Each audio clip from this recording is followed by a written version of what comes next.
All right, guys, welcome to a new episode of Submission Radio Morning After Live. I apologize for the tardiness. We're 1 minute late. That's not too bad. Come on, man. That's not too bad.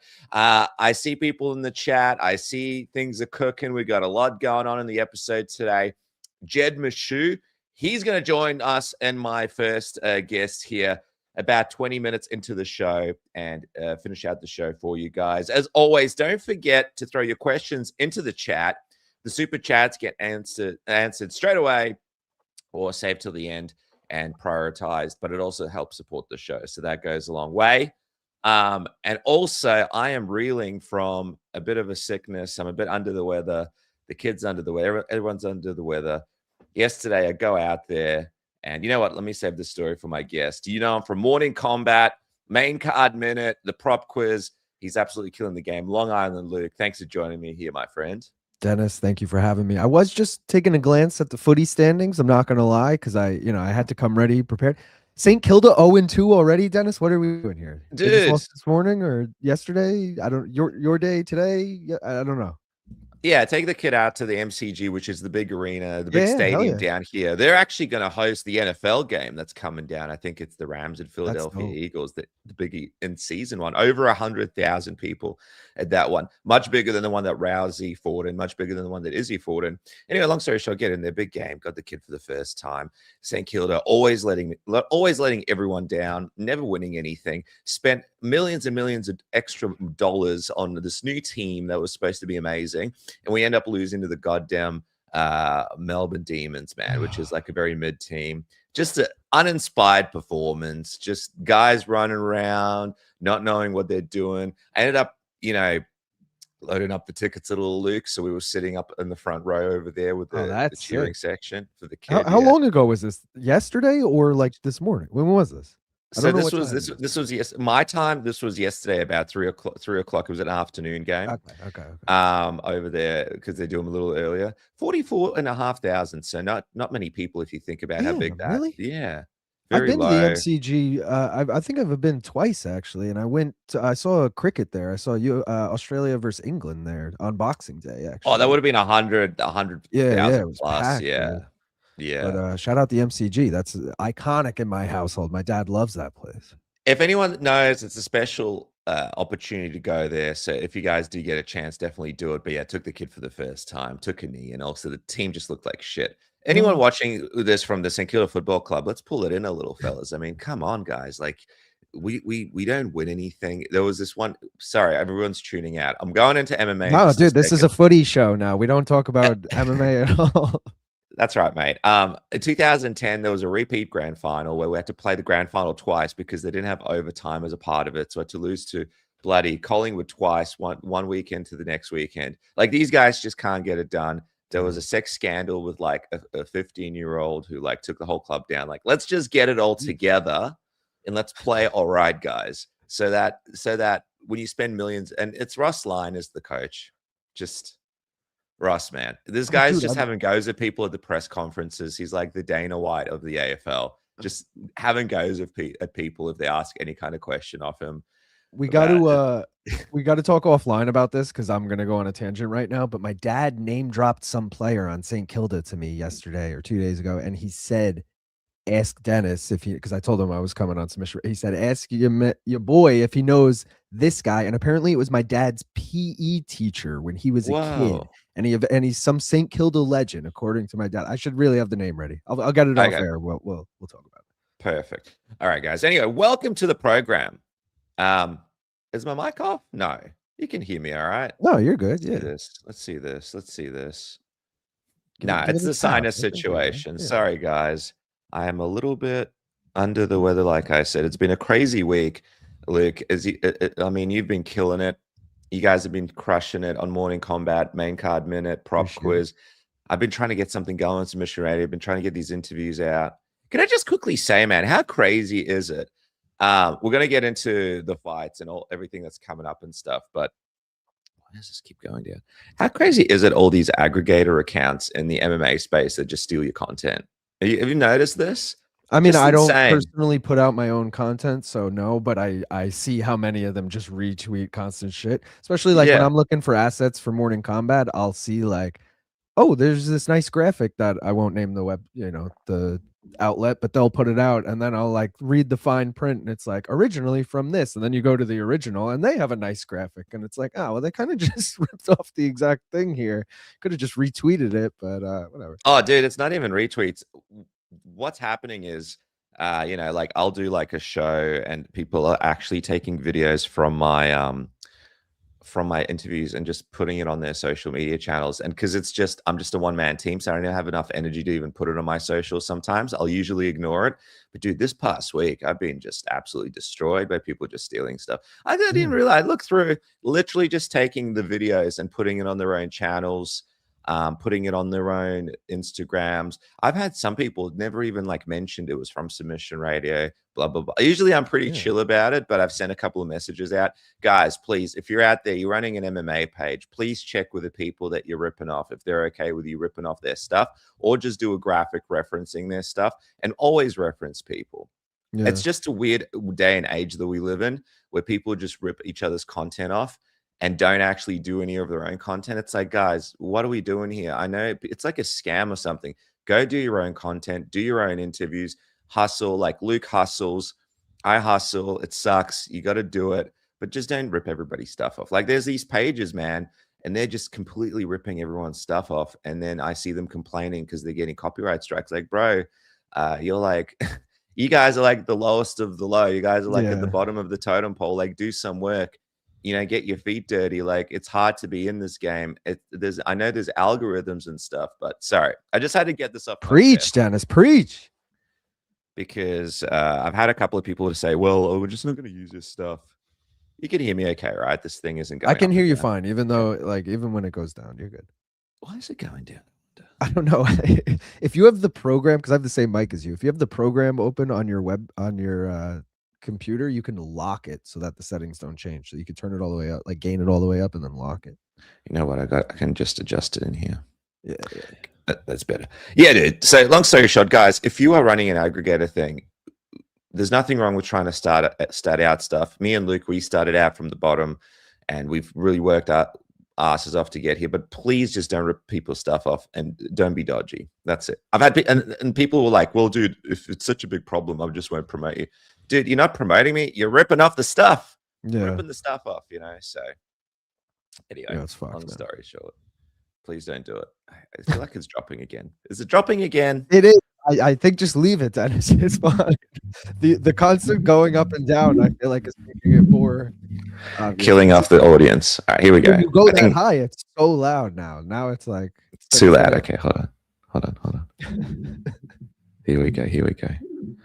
All right, guys, let's rock and roll, man. I got a new member in the comment section, Bad Guy 75213. Super chats in there too. Why does it keep going down? Just leave it here. It's fine. I think because you might have in StreamYard, you might have automatic mic. If you go into your mic settings on here, you might have automatic mic settings or something. If you like do it manually, you can adjust it in here. It might just be like putting a filter on it kind of thing. Okay, cool. But you guys can hear me. You can hear me okay, Luke? I can hear you fine, yeah. Sorry. It's one of those mornings. All right, guys, so let's get into the UFC. There's a lot going on here. We're going to talk a little bit about UFC London. We're going to preview things that are coming up around there as well. We're going to look at all sorts of stuff, but let's get into just what happened yesterday, man. I know, obviously, not the biggest card in the world. The UFC Vegas Apex had another card, and we saw a couple of fun performances from there. What sort of stood out to you, man? If, let's say, someone came up to you and go, Luke, didn't watch UFC Vegas, but what should I come back and check out? What stands out to you that people need to check out right now? I mean, Bia Mesquita put all the hype in front. I mean, she looked exactly how people thought she would look here. I don't think Rendon landed one strike against her. She subbed her within 2 minutes. Ironically, while that fight's going on, Dennis, I'm like, we all know like Bia is really good on the ground, but I'm like, oh, what's her like favorite submission? Like, what does she win majority of her fights by? And I'm like, oh, guys, all of her wins are by rear naked. And within 10 seconds, she locked up that rear naked again, got the tap. So she looked fucking great out there. The most visually appealing finish of the night had to be Manuel Sosa knocking out Balajioki because he laid that man flat out cold. That was pretty sick. Elijah Smith Jed is super high on him. I'm sure he wants to talk about him when he gets on, but he looked as good as the hype, if there is a bunch of hype behind him, because he finished Su Young Yu real quick. Iwan Kutulaba with the upset submission. Didn't see that coming. I had a bet on Harry Hardwick, Dennis, the Englishman, against the Aussie trained Marwan Rahiki. And I don't want to say he looked terrible. He looked better than he did in his UFC debut, but he was just getting, it was like 10 strikes to 1 every time Rahiki would land 10 and Hardwick would get 1. But I will say Hardwick rocked him a few times. Hardwick had his back with the body triangle like a minute into that fight. And I was like, oh shit, are we going to get this win? But Rahiki looks pretty good, but I feel like he got rocked a few times, and I'd be a little worried going forward about his durability. Jose Delgado got a fucking gifted split decision against Andre Fili. Pretty sure Andre Fili won that fight. Jillian won against Lemos and called for the title. Don't know if that performance warrants the title shot. You still got Wei Lee out there. I feel like Wei Lee versus McKenzie is still the fight to make, but Jillian's still right in the mix. Maybe needs one more fight to really solidify #1 contender. And obviously Kevin Vallejos, man, 24 years old, knocking out fucking Josh Emmett. Granted, Josh Emmett 41 years old, but still felt like that was like a coming out performance. Not Ilya couldn't finish Josh Emmett. You know, that's what everyone's going to say. But it's like, damn, man, that kid's fucking good. He's still 24. He lost to John Silva in Contender Series. I'd love to see that rematch. People are saying hold off a little bit. Even Vallejos said, let's hold off a little bit. I'm cool with building that, you know, at 24 years old, but fuck, man, I want to see that rematch real bad. How far do you think Vallejos could go in the division, man? I think he could go far. Let me pull up the rankings. I have it open right here. Let's see if I can get them up on the screen for us right here. So he's 14 and he just beat 11 Josh Emmett. So let's just say he takes Emmett's spot at 11. At 10, you got Brian Ortega, who has said and was even booked at lightweight. So we're going to count him out of here. You got Steve Garcia next, who's fighting at the White House card. You got Arnold Allen after that, who's fighting Melky Costa. You got Zalal after that, who's fighting Aljo. You got John Silva right there, #6. You got Yair at 4. And then you got like Murphy, Evloev, Volk. So as far as who's booked right now and him fighting upwards in the division, it's really John Silva, loser of Movsar and Lerone, or Yair. Those are like the only available names right now. But if he lets, you know, if he waits a month or two and lets some of those fights play out, there's fuck, man. What's the funnest fight? John Silva fight, man. I know we've already seen it, but I want to see it again. I want to see it 5 rounds. Like that would be a lot of fun.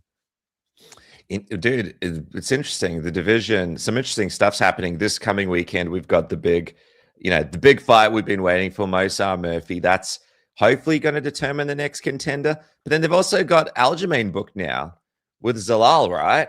Yeah. Your boy Aljo, you were trying to push for him to get this title shot. Break this all down for me, because I have my theories on the subject. Movsar goes out there, beats Murphy. Maybe it's not the most exciting fight. Or Murphy beats Movsar, not exciting fight. He's had his issues in the past as well. Maybe one of them is hurt. Do you think that Aljo might get an opportunity at this title shot if he's able to go through Zalal unscathed and is ready to go for Volko? Because Volko wants a fight, right? He just wants to stay active. He's not waiting around.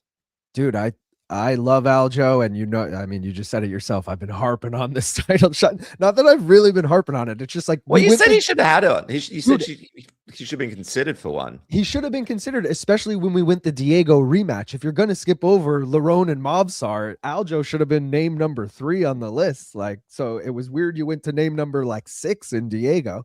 But anyways, I do feel like even if Aljo wins, man, unless it's like super impressive, if he finishes Zalal in 1 round, maybe they'd give it to him. I just feel like they do not love him like I love him, and I don't think they're giving him the title shot. I think right now, if Volk wants to stay active, I just mentioned John Silva's open, dude. Just do John Silva versus Volk. That's a fun ass fight we could all get behind.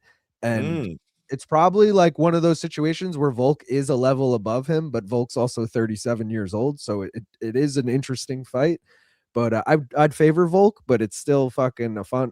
Dude, that's a banger. Let's just book that right now, Dennis. Book that shit in. I just feel bad for Volk. It's like you're at the later part of your career. You have to fight John Silva. You have to fight Diego Lopez. You got to fight Silva. Yeah. Like Movsar, I feel like it's a nice little. How many more fights do you think Volkanovski's going to have? Do you think he's just going to keep going until things kind of go off the tracks a little bit for him?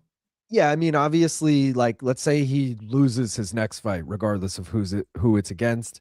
Maybe they give him an immediate rematch and he loses that. Let's say, like, I'd argue he could be done right there.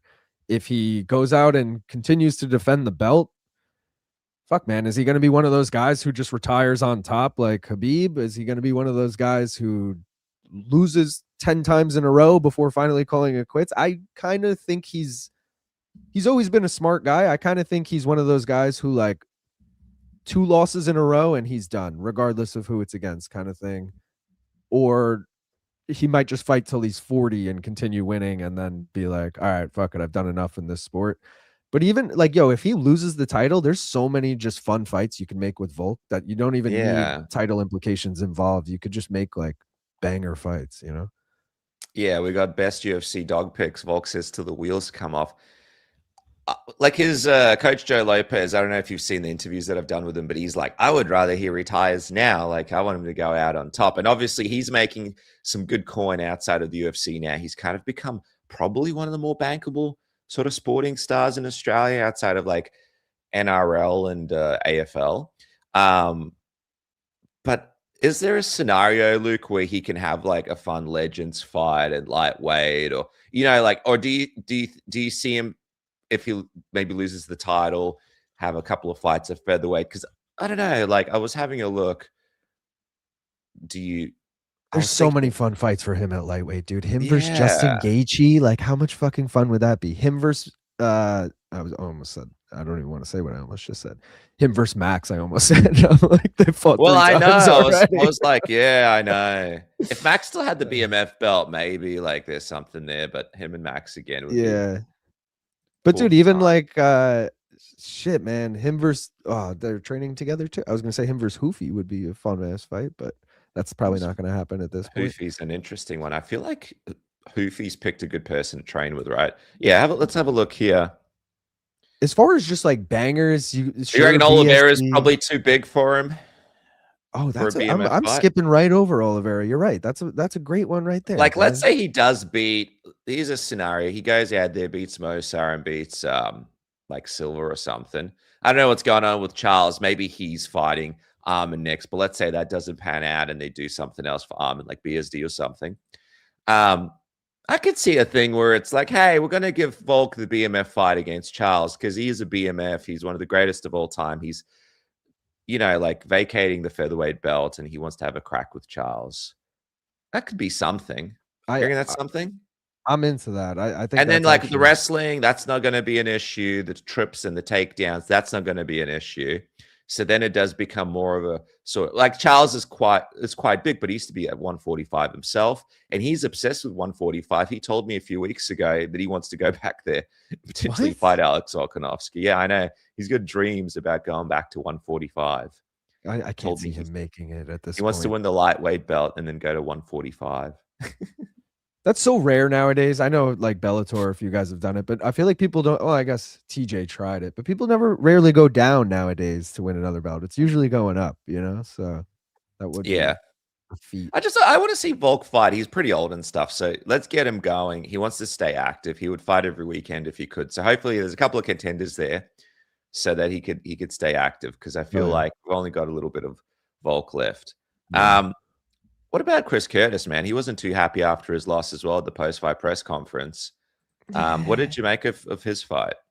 I mean, I don't even want to talk shit. I like Chris Curtis a lot, but dude, everyone in my chat was saying right after that fight ended, they're like, Chris Curtis is going to come up with every excuse about why he lost this fight. And then lo and behold, I didn't see his post-fight presser, but I saw a tweet or something from him. And I'm just like, dude, come on, man. He's like, it's hard to fight somebody when they won't fight you. It's like, this man took you down 19 times. What do you mean he didn't fight you? He's also like, it was an exciting, it wasn't like spamming takedowns and not doing anything. It was like, I was enthralled the entire fight, you know, like, sorry, I don't know. Oralbai is no one to be ashamed of losing to, too. Like, I know he's not that well known, but I'm sure in 2 years, everyone's going to fucking know who Miktabek Oralbai is. Like, if you're Chris Curtis, just take the L on the chin, bro. He beat you. Yeah, it was not your best performance. he said he feels good. He took no damage in the fight. If that's true, get back in there. Remind us who you are. But don't be a fucking, I don't know, man. He's like trying to downplay Oralbai's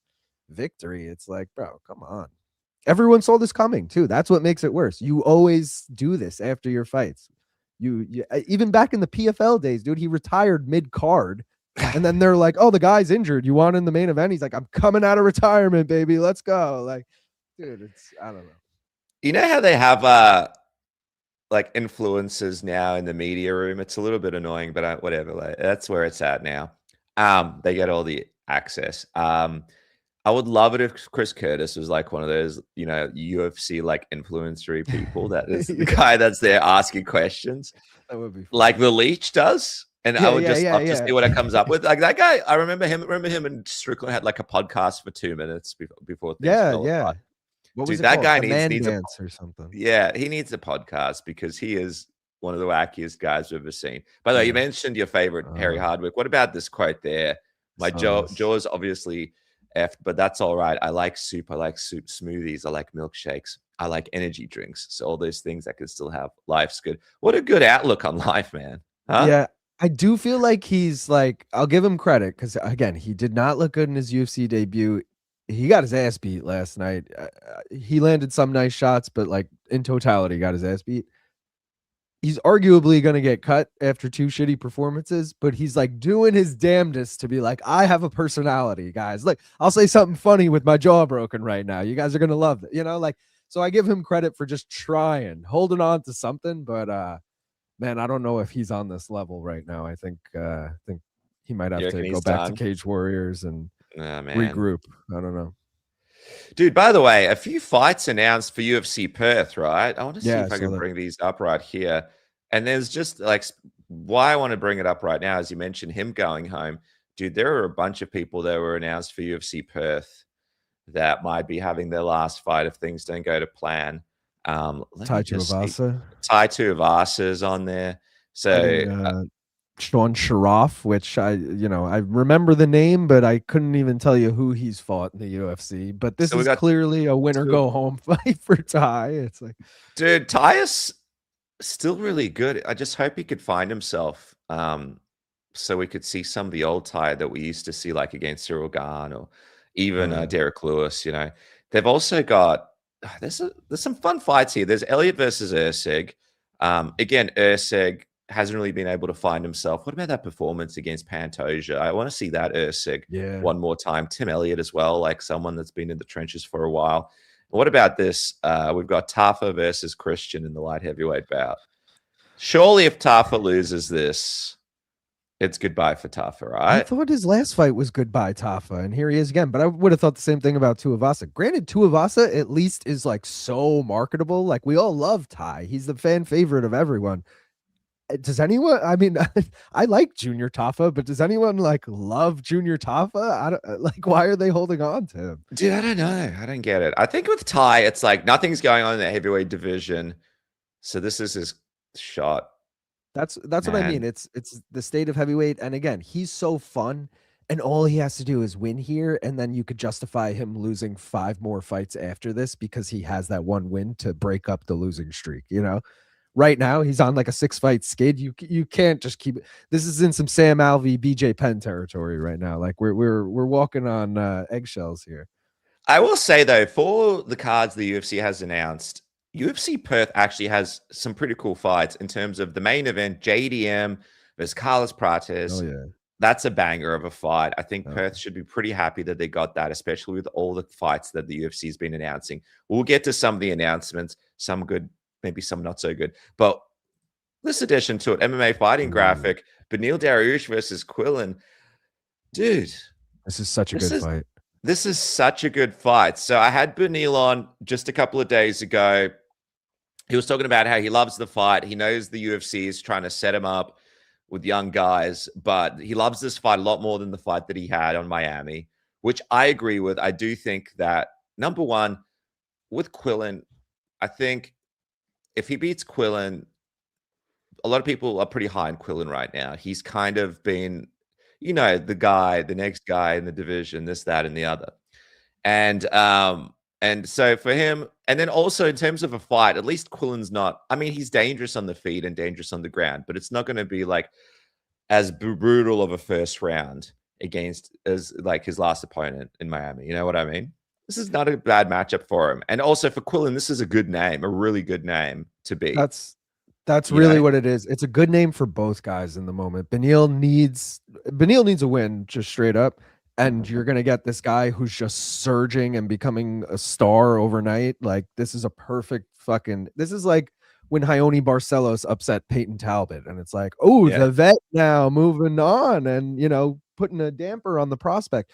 At the same time, if you're Quillan, sure, you've beaten Nasrat, you've beaten Jamie Malarkey, but like you don't really have that name. Like Beneil is that name now that it's like, oh shit, he beat Beneil. Like this guy's legit. This guy's he's not ranked right now, right? But he will be ranked obviously if he beats Beneil. It's like, all right, Quillan is someone we all got to look out for. Like I kind of already feel that way, but you know, beating Beneil would definitely stamp that home.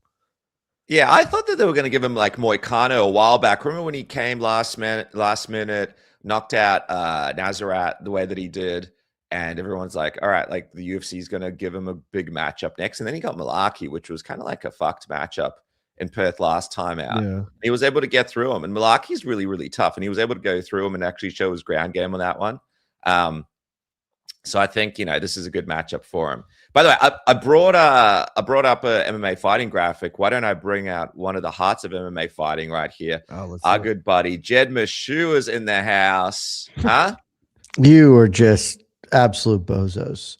Why? This is the most Australia coded shit I've ever heard. It's actually a really good fight for both men. They are running out Killan Salkill to commit murder. And so, of course, the two Aussies are like, this is a highly competitive fight. There's definitely nothing wrong or suspect about this at all. Honestly, Quillan might lose. He might lose, guys. That could happen. This is the most Aussie coded shit I've ever heard in my life. I'm saying, this is not Aussie coded. This is Submission Radio coded. I know Beneil is a friend of the program. I'm trying to sugarcoat it a little bit. Okay, Dennis is doing the most Aussie coded shit by saying that Jamie Malarkey is a tough opponent, and that's this is out what it was. He's tough. Oh my god. I log in and the first thing I hear is y'all being like, man, what a great matchup. Both guys can get so much from this. And it's just like, good God, be more Australia right now. But is he better than Manuel? Is he better than Manuel, Jed?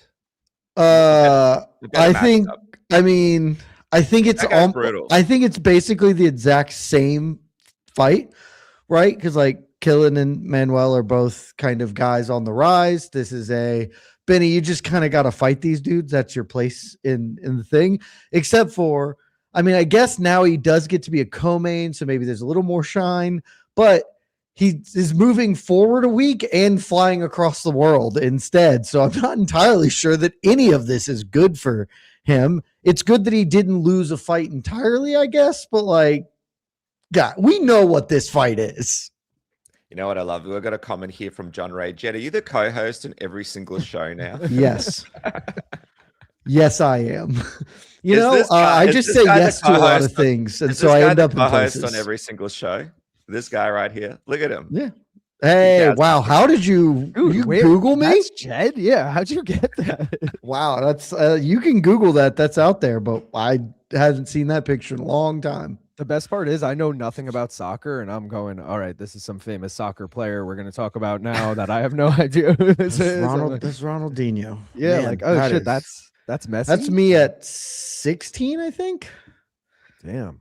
Not in an AC Milan jersey. I am that's my high school uni. I was player of the year. Wow, man. Cool. I used to be good at sports. Awesome. So how far did you go? How far did you go? Oh, I stopped. I didn't play in college. It was not for me. I probably should have because I would have spent less money in college, but there it is. We're not here to talk about that, guys. We're here to talk about your shocking Aussie bias. No, we're here to talk about Aussie rules footy and Jed's soccer career. That's I don't know. I honestly don't know a lot about Aussie rules footy, so By the way, the right place. By the way, a super chat coming through. Don't be sad, Jed. Look at that, $1.99 from Christian. What am I straight away. sad about? I'm You not must have sad. heard those shows for the last, week after. Oh the White well, House, yeah. right? I mean, those have it hadn't been an ideal week, but last night was great. We had a lot of fun. Yeah, what stood out to you, man? Luke broke down his favorite moments. What was your moment of the night? I mean, you have to go the main event if you're like that's just a big. Kevin Villegas beat the soul out of Josh Emmett. So like I think that's the biggest takeaway. But as far as other performances, Sosa killed the dude. That was pretty cool. That was sick. Elijah Smith killed the dude. That was cool. Bia Mesquita killed a woman. That was cool. So like, of course, the biggest moment of the evening, we lost audio for like a round and a half because Paramount Plus is doing great. But I mean, I guess if I think back at the end of the year, I think the thing that we'll remember most is the main.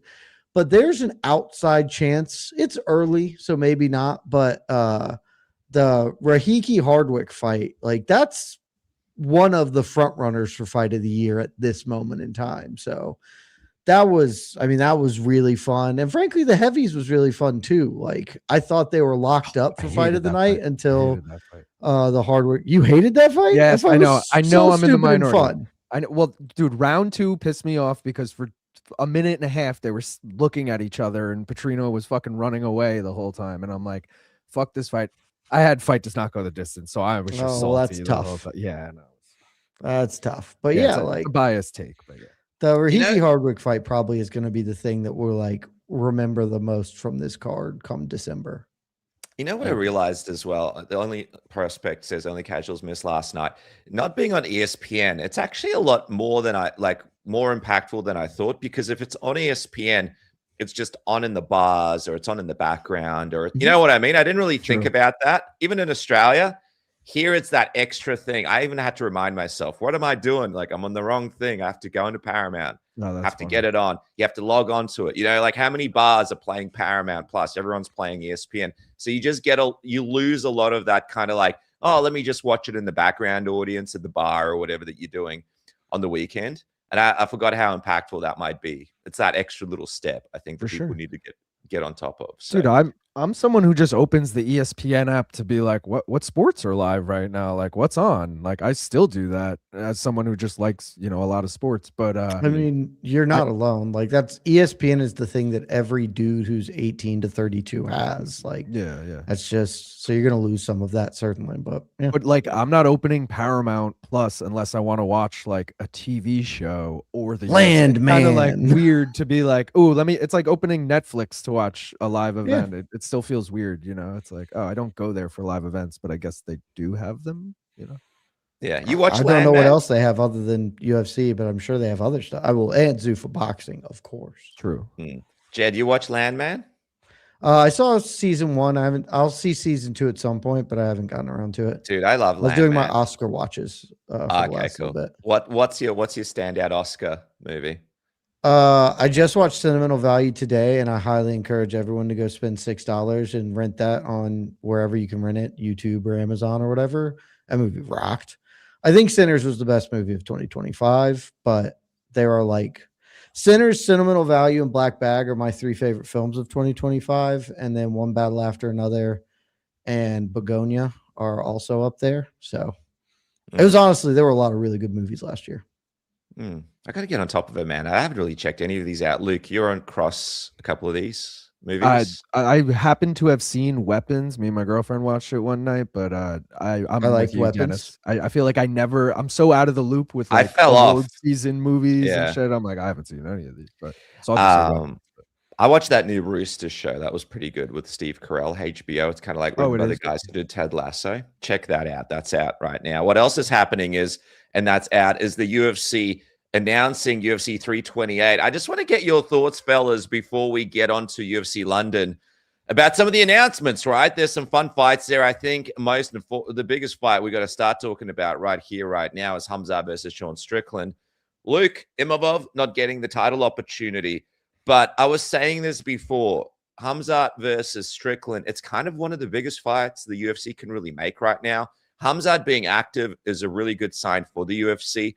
And even though I feel really bad for Imavov, I think fans are going to be a lot more excited about the Strickland Khamzat fight because of the fight week stuff, the beef between them, the fact that Strickland looked so good in the fluffy fight. He stopped all the takedowns. Not the same wrestler, not the same fighter, but do you feel like the UFC made the right decision? Also announcing it during a time where everyone's quite critical of the product. I feel like the UFC's like, all right, we've got to give him something here, something to brighten things up a little. I'm kind of torn on it because the purist in me is like, well, fuck, man, Imavov probably deserved that title shot, but at the same time, like, what fight am I going to get up for? It's definitely the Strickland fight, and I'm not even someone who likes Strickland, and I think we're all a little like remembering his last performance too much, being like, oh, Strickland's this fucking sick finisher, it's going to be a great fight. Like, bro, he's going to jab and teep and get taken down a bunch and be sitting on his back. Like, this is going to be a boring ass fight, I feel like, but the buildup will be fun. I said if there's anyone who could maybe get in Chimaev's head during fight week, it's probably Sean Strickland. So, you know, there's that X factor. I was joking with, I think it was either with Jed or Gaff last night. I can't remember. Shout out Jed, who joined my stream last night. And I was saying, imagine he just fucking Masvidal Askrens him. He just comes out with a flying knee, like knowing Khamzat's going to shoot or something. Like, that would be crazy. That would make me go like, holy shit. Oh, I'm all right. This fight is way better than I thought. But, yes, to answer your question, yes, they made the right call. But at the same time, I am a little like, on this fight, just because I feel like Khamzat is so dominant that it really isn't going to, I don't know. It isn't going to move the needle when it comes to fight time, I feel like. Jed, who gets into whose head in this fight week, in this fight? Sean Strickland, he's obviously, you could get to Sean Strickland pretty easily, but also Khamzat, we saw with Ian Gary, it doesn't take much for him to set off. So he's going to be pretty pissed the whole fight week too. Who do you think is going to be able to play the best mind games going into the fight here?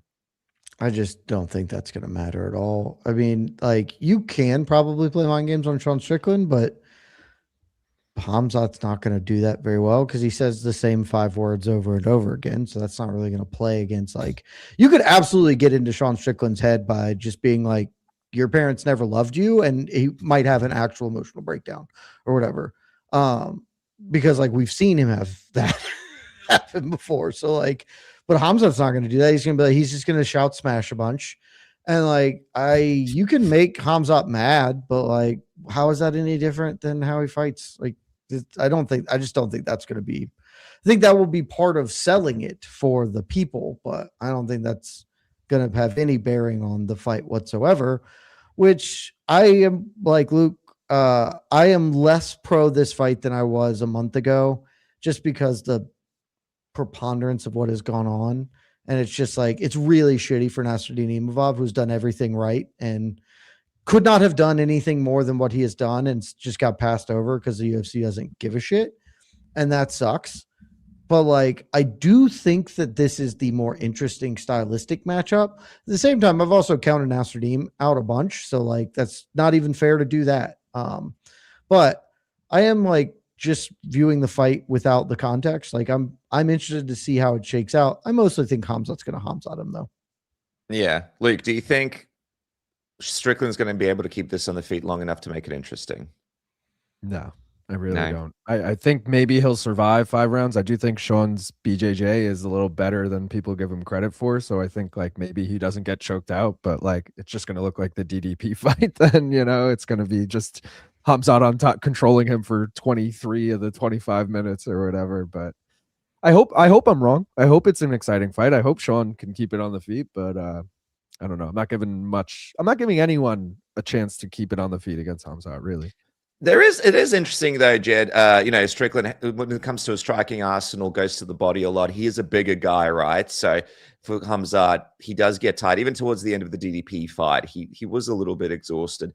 And also, he is a weird guy to fight, Sean Strickland is. The interesting thing is, he's also got time in the gym with Khamzat. And even though it was positional drilling, he knows just how strong Khamzat is with the grappling. Eric Nixick had him in the gym, so he was able to see what it is, what's under the hood for Khamzat Chimaev. Do you think any of that makes a difference as the game plan against him?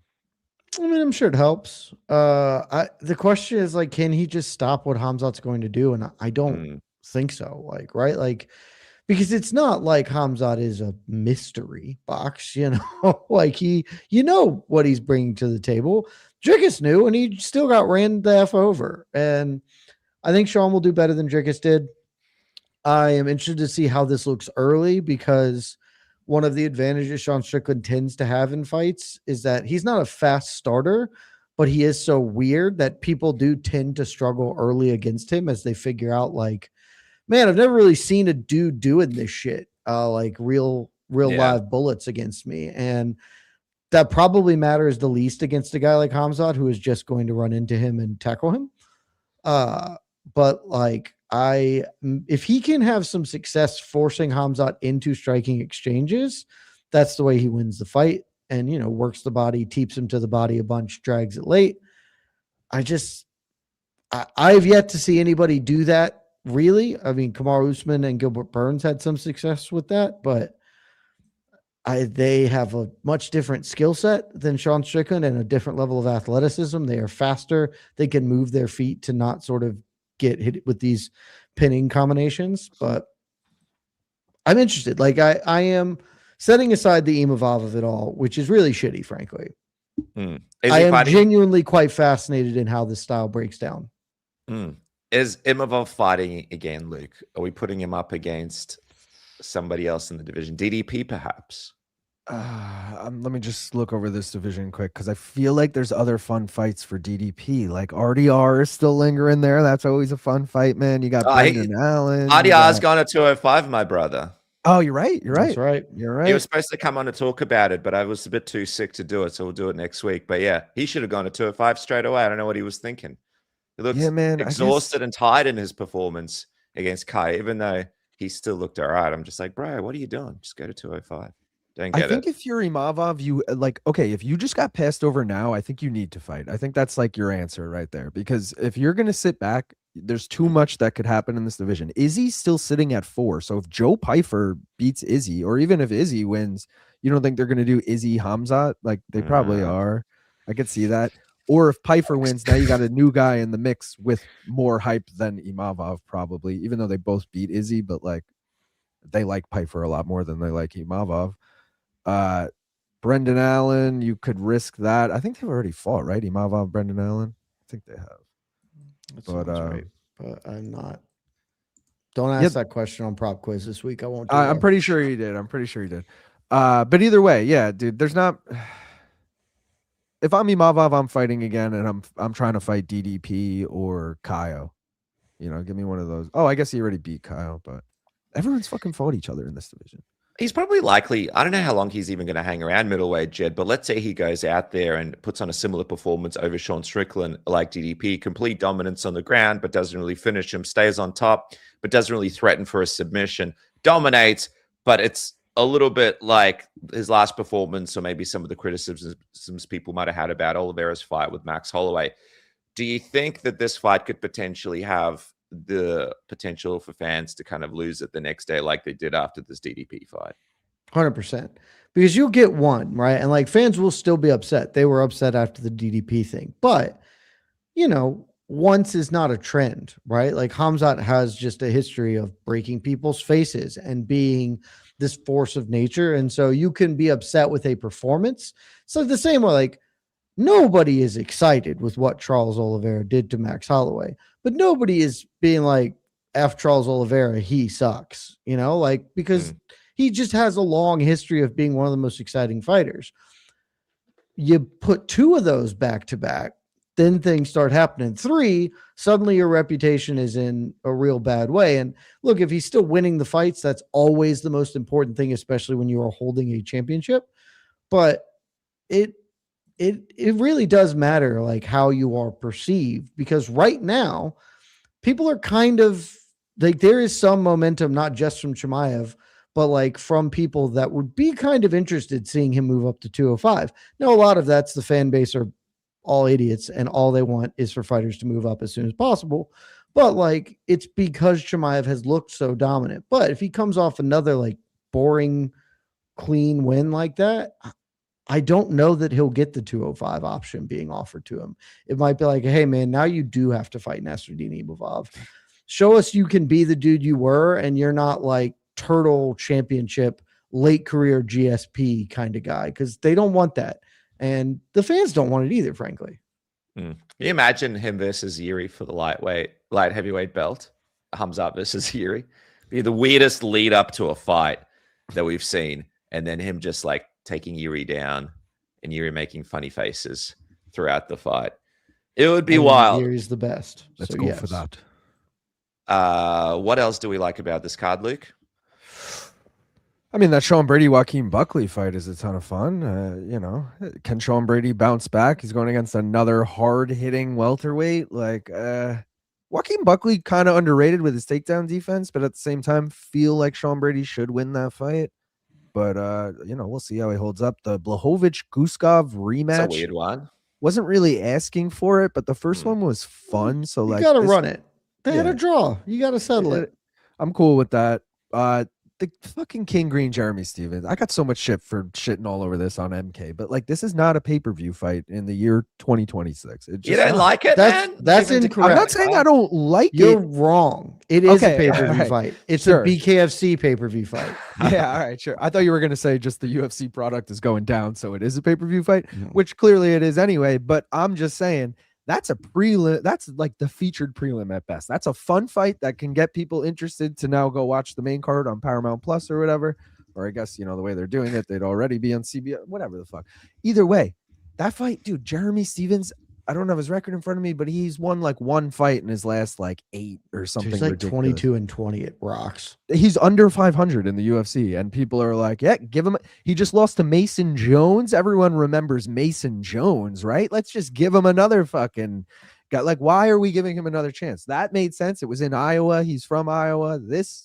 I don't understand this at all. Also, Bobby Green just knocked out Daniel Zellhuber. I'm not saying Zellhuber's great, but like, don't you want to like work upwards? Why are you now going down to Jeremy Stevens? You know what I mean? Like, there's other fun fights between number 45 in the division and number fucking 25 that Bobby Green could fight. Like Nate the Train or some shit. I know he's fighting Cub Swanson, and I guess they're different. Nate the Train. But either way, you know what I mean? That's the worst example you could. I'm just saying, give him some fun fucking scrapper, bro. I don't know. You know what I mean? Yeah. Like, you know what? Right. Come on. You know what that fight isn't? It's no killed Beneil Dariush, which is the peak of matchmaking. Dude, it is. Listen. Everyone's got a lot to gain in that, Listen, but they're trying to cook Beneil. They're trying to cook older fighters. Interesting thing from John Ray about Jerry Stevens hasn't won a fight in the UFC since he beat John real? Emmett. It wasn't a decade ago. I just had to cross-check that. But it was February 24th of 2018. So not far off. It was a main event. I didn't know that. I don't understand why they re-signed him. I remember at the time it was like he wanted to and they were in his backyard or something, but like I just assumed they let him go. And so this is the weirdest fight they've booked all year. But like they just want an action fight to open up the main card. It will be fun is the thing. Like it depends how you view 328. If you're just looking at like, do these fights kind of make sense and are fun? Mostly the answer is yes. But like, none of them are get out of your seat excited about really, other than the main event, which we already talked about. By the way, Meat Rocket coming at you hard. Jed Dariush will obliterate Quillan. You heard it here. Meat Rocket is the biggest troll in known MMA, troll, and we respect him. We respect him for it. You literally just got to take the opposite of what Meat Rocket says to know what he's actually thinking. Look, if Benny beats Quillan, that would be really cool. I'm sorry to say for both of you, but we know what that fight is. Yeah. Benny told me that they're trying to set him up. I said, dude, you should go to welterweight. Apparently, the UFC don't want to let him go up to welterweight. I don't know. Let's see what happens after this, I guess. It does look like, though, from that BSD fight, right? Something's off. And if maybe cutting less weight helps him, maybe it would be cool to see. But whatever. UFC, what can you do? All right, let's talk about UFC London. Before we do, what about this lazy bed signing up as a member for 5 months in honor of UFC London? He asks us, though, as he signs up, what is our favorite English anything? He goes on to say food, music, movies, whatever. Dude, I love, speaking of movies, I am a huge Lock, Stock, and Two Smoking Barrels, Snatch, Guy Ritchie fan. Mobland, great. Mobland's pretty cool. Rock and Roller, underrated with Tom Hardy. That's a great movie.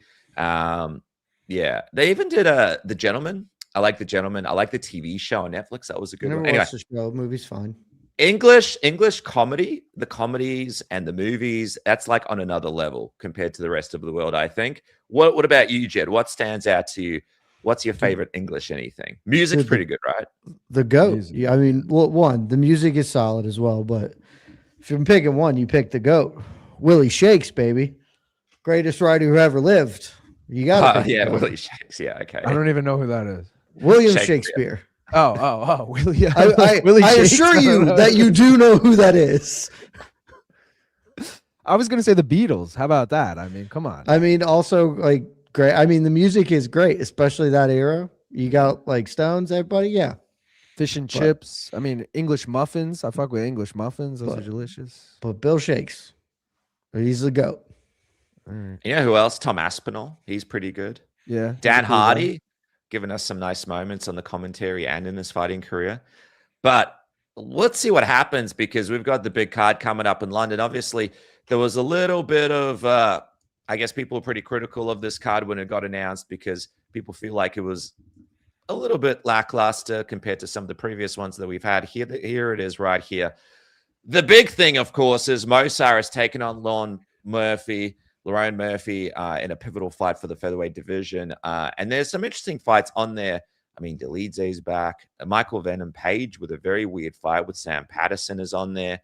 Got Nathaniel Wood on there. Just looking through here. Second straight week that the bout order is just weird. Like, why is Nathaniel Wood, Lucene Kieta, I can't say that guy's name, on the fucking prelims? That's going to be a banger. And like, why is fucking...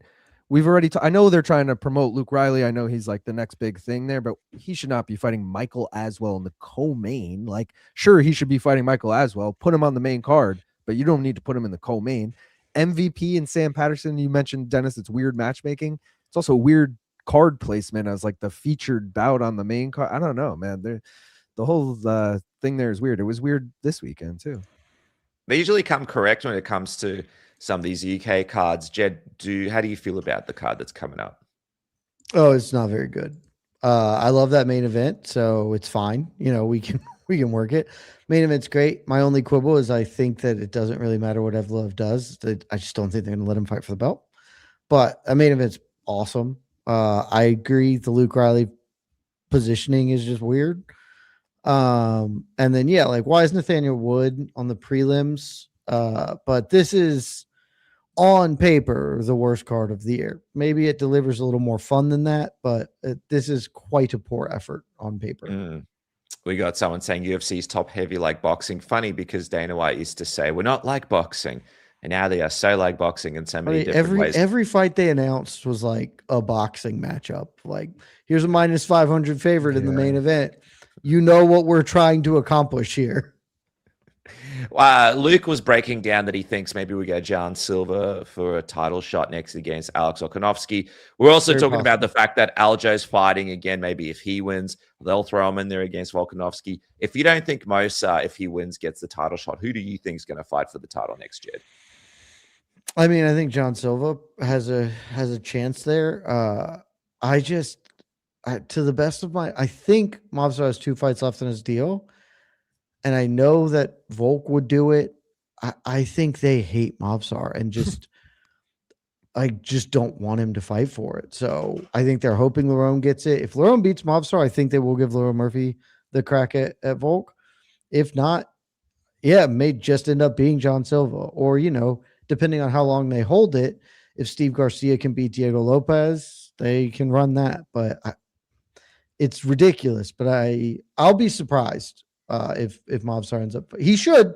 Absolutely no questions asked should. But he also has to get past Lerone Murphy, which is not at all a given next weekend. So I would say at this moment in time, Lerone Murphy has a win and in. But if he loses it, it probably is John Silva. Luke, break this main event down for me. Who are you backing? Who do you think is going to do it? Murphy looking dangerous in his last performance. Very hard to fight Lerone Murphy. And when you do fight him, it's hard to make the fight maybe isn't always the most exciting. Then Movsar obviously is so dominant on the ground. How do you see this fight playing out? I just feel like Movsar's too dominant for Lerone. And like Lerone Murphy's a good wrestler too, but I have the stat in front of me. He's been taken down 24 times in his 10 UFC fights. So he basically gets taken down 3 times a fight. And you're going against someone with, again, like Movsar, who averages almost 5 takedowns per 15 minutes. This is a 25-minute fight. Looking at like 7, 8 takedowns. I mean, to me, this is going to be a boring ass fight. I feel like, I mean, I hope I'm wrong, but I think this is going to be a very boring 5-round unanimous decision for Movsar, 49-46, something like that.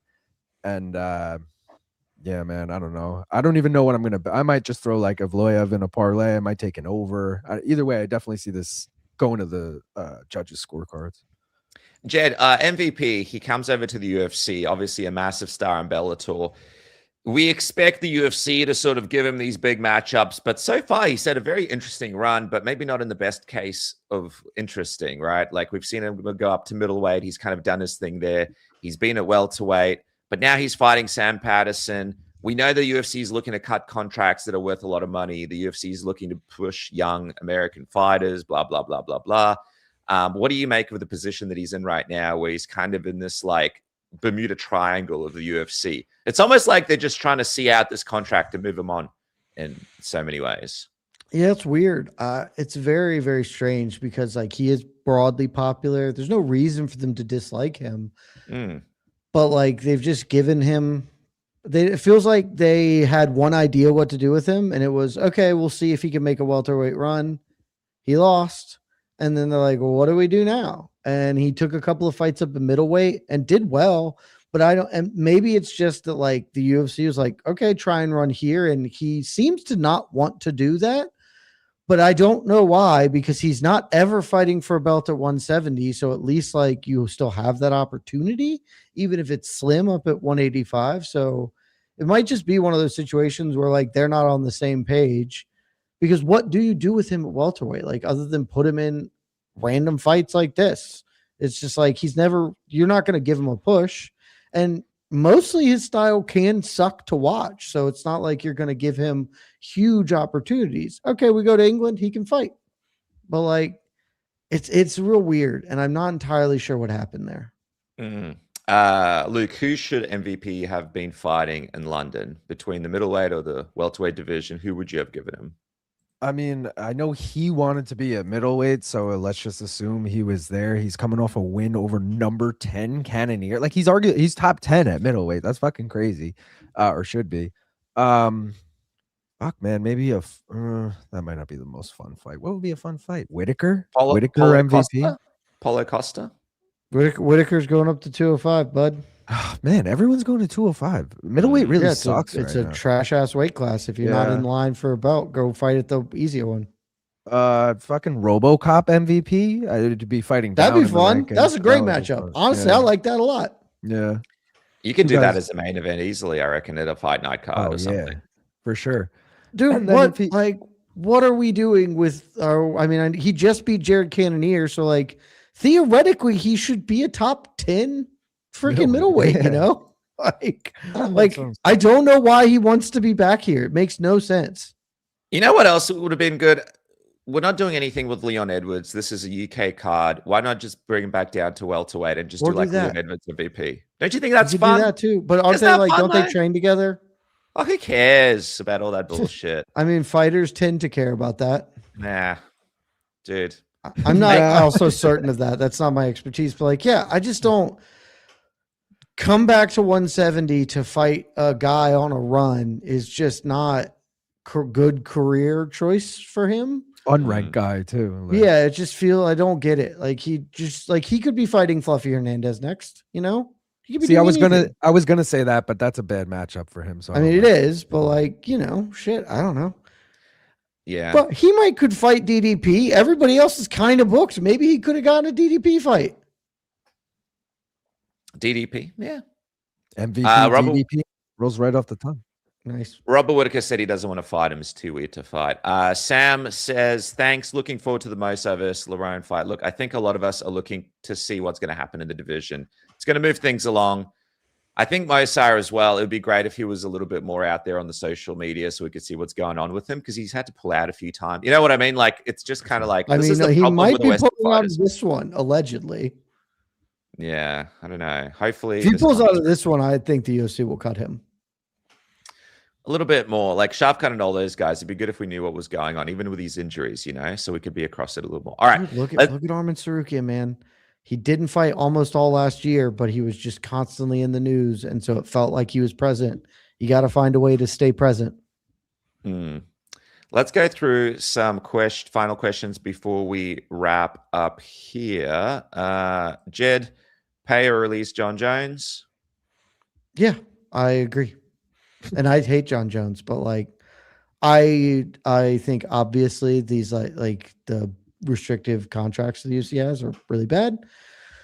I think they should have paid him to fight on the White House, but if you're not going to because you say he's retired, then you should own up to that and say, okay, he's retired, leave. And that would be fun. They're not going to do that, but I agree. It's absolutely how that should go. Here's an interesting one about Meat Rocket. Dennis, can you give a shout out to my brother Meat Rocket? He's lending me his Netflix password for the Big Lens fight. Shout out Meat Rocket. Sharing is caring. Luke. Big Lynn's fight is so good. Luke, UFC is waiting to see if Tatiana Suarez wins the UFC 327 before matchmaking Dern's next fight. Do you think? It's possible, but isn't Wei Li like the clear number one contender there? Like, I feel like it should be, but yeah, you don't know. Maybe she decides she doesn't want to come back, even though she just lost. Like, but also if Tatiana's fighting Loopy, if I'm not mistaken, and Loopy already lost to Dern, so like, I mean, not that Tatiana, I don't think she'll yeah, but if lose that, Tatiana but wins, they would probably Sure. do Tatiana Dern. yeah, but then you're also like inevitably, all right. Look, I there are don't know. no good outcomes. At Yeah, there really 115 are no good other than Zhang fighting Dern. It's the only like kind of good outcome. It's like it sucks for Tatiana no matter what, because either she'll become champ and have to fight Wei Li again, or Wei Li will be champ and Tatiana will just be in no man's land. I mean, they might give her another shot, but if it goes anything like the first fight, man, she did not look good in that. So yeah. All right. What about this? We're talking about exports. Cosmo Kramer, thanks for the super chat. In honor of Paddy's Day, what's the favorite Irish export? Here's a tough one. Guinness. Irish export. Guinness? Yeah. I don't really enjoy Guinness, so I've never drink it had a occasionally. Guinness. I've never really, had you've one. never had a Guinness. Never Dude, had a that's Guinness. interesting. There's a bar by me that if you split the G, you know, like you got to drink it to the G line and your first sip, you get your next Guinness free. So that's the only reason I've ever really ordered That's Guinness, dangerous. is to attempt I love that. to split the G, but I've never been successful. I'm not gonna lie. Jed, I mean, can I just choose St. Patrick's Day? I grew up where I grew up. St. Patrick's Day is an enormous thing. So St. Patrick's Day is, if I can just choose St. Patrick's Day, I know this is in honor of it, but yes, Savannah, Georgia, one of the biggest St. Patrick's Days in America. Is it really? Yep. Is it bigger than We have New like York's? it's like it has alternated. It's usually behind Chicago and New York, but like also compared to the size of those cities, Yeah, it's Savannah is substantially smaller than it. But I haven't kept up with like where that is. When I was growing up, it was always like one of the biggest ones in the country. It's a whole big thing, man. We have no open container laws and a lot of Irish people.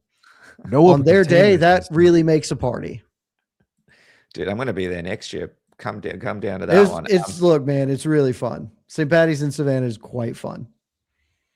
They turned the river green in Chicago. Is that true? Oh, they They do. do. Yeah, I agree. That's pretty cool. yeah. What about Piers Brosnan? I love Piers Brosnan. He's from Ireland. Great actor. Brosnan, also great. Second sort of run here as an actor, like you mentioned, Mobland. I like how he's doing all this different He's doing stuff. great, GoldenEye. And man, all he's that having a comes lot of around fun there. in Mobland. He's just having so much fun in that show. Marcus, the Irish hand, Grenade Davis. What a legend that guy was. Love it. No one's saying Conor McGregor. I think No, they're not. that's come and gone. All right, guys, we are gearing up for UFC London. As we do, of course, you could check out Main Card Minute and MMA Fighting for all of your content. So, Jed, I'll go to you first, my friend. What's happening this week? What are you and Mike cooking up? Jose and the crew. What is happening down there on the website? Nothing too different or special this week. You know, same sort of stuff as we move into London. I think the week after we're gonna have more because we've got RAF, I believe, is the week after, along with the Oh, UFC. baby. Yeah. So that'll be a big one. And I mean, the two biggest for me, other than just sort of our stock stuff, are Long Island Luke adjacent. I will be on MK on Friday. And Very nice. also on Friday, I will be on Prop Quiz. Let's go. Let's go. We It's got big, the final. big Jed and Luke combo on Friday. Yeah, let's I go. love it. Yeah, I so love it.